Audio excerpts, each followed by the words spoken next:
Okay, so we have a Nissan Versa 2014 Nissan Versa, doing some work to it.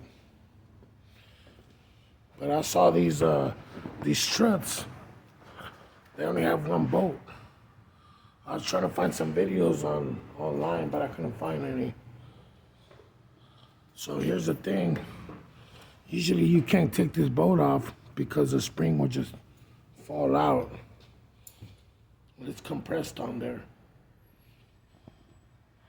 But all you gotta do is remove this bolt.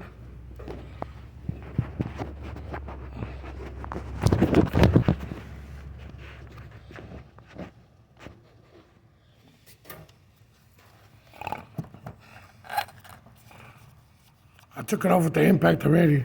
Take the bolt out, take the washer out, bring it over here, take it out.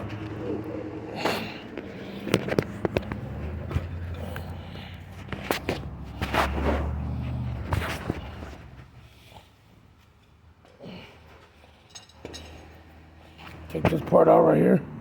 It's got a nut already in there holding it. So you don't gotta worry about it coming off. So yeah, that's all it is. Don't be afraid to take it off. I was kind of worried at first, but I took off this bolt and everything was okay. I didn't have to compress it or nothing. So yeah, 2014 with a single bolt in the middle. Nissan Versa.